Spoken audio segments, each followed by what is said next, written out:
Hello नमस्कार मंडळी, पुन्हा एकदा स्वागत आहे तुमचं माझ्या चॅनेलमध्ये. याचं नाव आहे रेसिपीज कट्टा. तर मंडळी, कोकण म्हटलं की कोकणात आंबे, काजू, फणस अशी वेगवेगळी फळे सीझनमध्ये येतच असतात.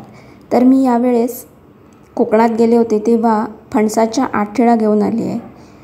तर आज मी करणार आहे आठेळांची भाजी. चला तर मग बघूया. तर सर्वात आधी आपण आठेळा ठेचून त्याची सालं काढून घ्यायची आहेत आणि त्यानंतर या आठेळा बारीक चिरून घ्यायच्या आहेत. तुम्ही ह्या कुकरमध्ये देखील शिजवून घेऊ शकता, पण कुकरमध्ये शिजवायच्या असतील तर जास्तीत जास्त 1 किंवा 2 शिट्ट्या करा, नाहीतर त्या जास्त शिजून त्याचं पीठ होतं. तर मी इथे शिजवून नाही घेणार आहे, मी डायरेक्टच फोडणीला टाकणार आहे.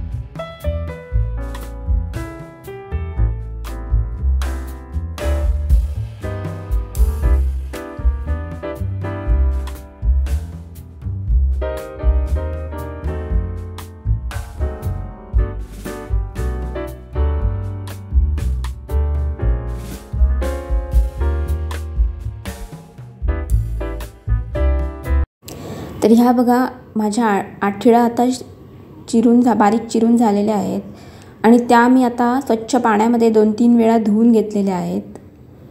आता आपण भाजी करून घेऊ. त्यासाठी कढईमध्ये 2 चमचे तेल घेतलेले आहे मी. तेल गरम झालं की त्यामध्ये राई घालायची आहे, मोहरी घालायची आहे आणि आवडत असल्यास जिरं पण तुम्ही घालू शकता. त्यानंतर चिमूटभर हिंग, कढीपत्ता आणि हळदसुद्धा तुम्ही घालू शकता.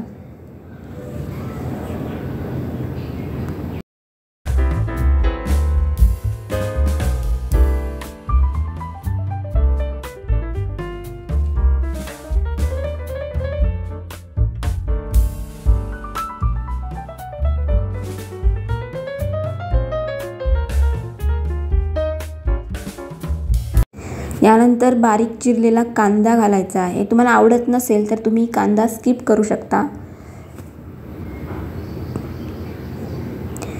कांदा थोडा वेळ परतून घ्यायचा आहे, लालसर गुलाबी होईपर्यंत परतून घ्यायचा आहे.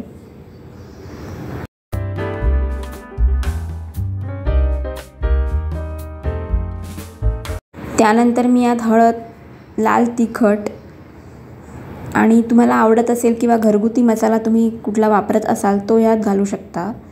मी सुद्धा घरी तयार केलेला भाजका मसालाच घातलेला आहे. तुमच्या आवडीनुसार तुम्ही कमी जास्त तिखट करू शकता.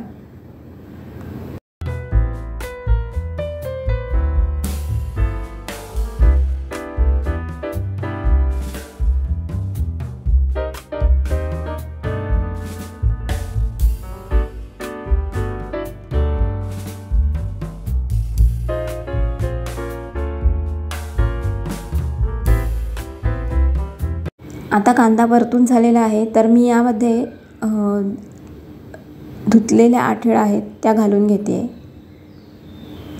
आठेळा घालून झाल्यावर भाजी मस्त एकजीव करून घ्यायची आहे आणि त्यानंतर त्यावर झाकण ठेवून झाकणावर पाणी घालून वाफ येऊ द्यायची आहे. मध्ये मध्ये झाकण काढून भाजी ढवळून घ्यायची आहे, जेणेकरून ती खाली लागणार नाही. असंच 2-3 वेळा झाकण काढून भाजी व्यवस्थित परतून घ्यायची आहे.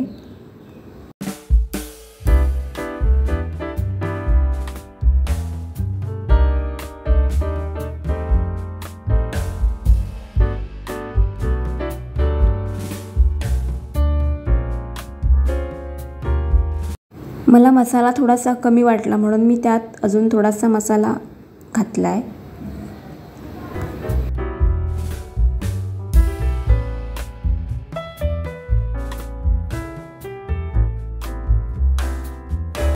भाजी शिजायला थोडासा वेळ लागतो, परंतु भाजी शिजली की खूपच छान लागते. आता मी यात खोबरं घालून घेतलेलं आहे. ओलं खोबरं घातलेलं आहे मी यात. तुमच्याकडे नसेल तर तुम्ही सुकं खोबरंसुद्धा वापरू शकता.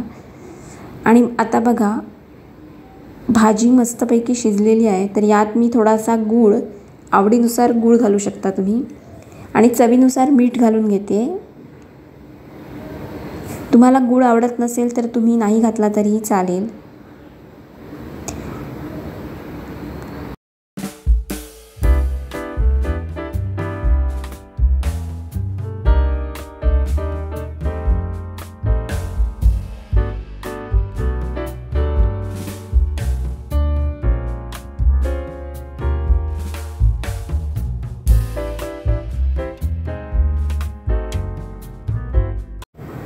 मंडळी, भाजी आता आपली मस्त शिजलेली आहे. मी एका बोलमध्ये ती सर्व करते आहे.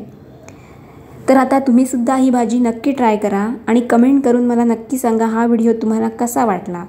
आणि हो, माझ्या चॅनेलला सबस्क्राईब करायला विसरू नका. आपण भेटूच नेक्स्ट व्हिडिओमध्ये.